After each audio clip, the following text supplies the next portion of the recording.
Halo semuanya, kami dari kelompok 4. Kali ini kami akan membahas tentang pengetahuan konsumen.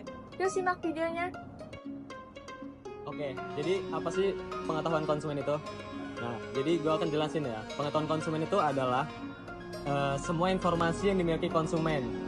Jadi contohnya kita nih sebagai konsumen ya, kita akan membeli produk, kita tuh harus tahu berbagai aspeknya, mulai dari fitur produk, harga, kualitas, brand, dari brandnya tersebut. Nah, kita harus tahu, kita harus memiliki informasi tersebut karena itu gunanya untuk membantu kita dalam pengambilan keputusan membeli produk tersebut. Nah, contohnya kita ingin membeli sebuah handphone. Nah, kita tuh harus tahu dari aspek-aspek tersebut, dari kapasitas baterainya, speknya, kameranya gimana, yang sesuai keinginan kita lah. Jadi kita tuh harus tahu. Jadi kita gampang memutuskan untuk membeli handphone ini yang kayak gimana itu kita tahu. Terima kasih. Saya akan menjelaskan tentang pengetahuan produk. Apa itu pengetahuan produk?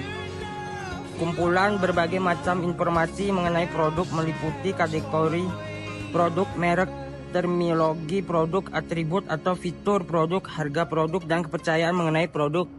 Yang kedua, adanya jenis pengetahuan produk.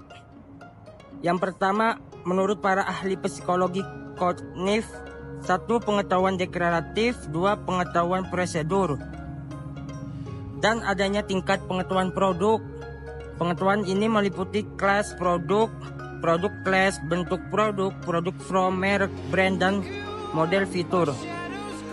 Jadi di sini saya akan menjelaskan tentang pengetahuan pembelian. Menurut Peter dan Oslon pada tahun 2010 menguraikan perilaku membeli pada pembahasan bab decision making dan bab consumer behaviors. Perilaku membeli memiliki tiga urutan, yaitu store contact, produk contact, dan transaction.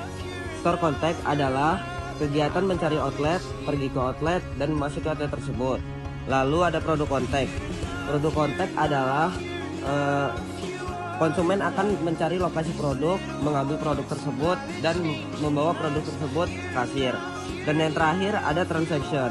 Transaction adalah konsumen akan membayar produk tersebut ke kasir menggunakan tunai, kartu kredit, kartu debit, serta atau alat pembayaran lainnya. Oke, di sini saya akan menjelaskan dari pengetahuan pemakaian. Pengetahuan pemakaian itu adalah pemahaman atau wawasan mengenai cara penggunaan sesuatu, baik itu produk, alat teknologi, atau bahkan konsep tertentu. Pengetahuan ini mencakup juga informasi tentang cara yang tepat dan efektif untuk menggunakan sesuatu agar mencapai hasil yang diinginkan.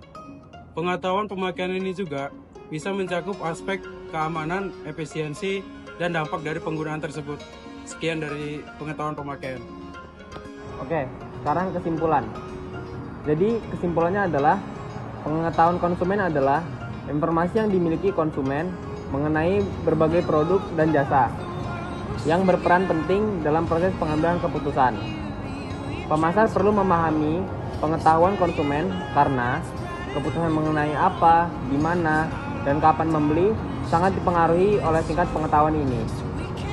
Pengetahuan konsumen meliputi beberapa aspek utama, yaitu yang pertama ada pengetahuan produk, terus ada pengetahuan pembelian, dan yang ketiga ada pengetahuan pemakaian.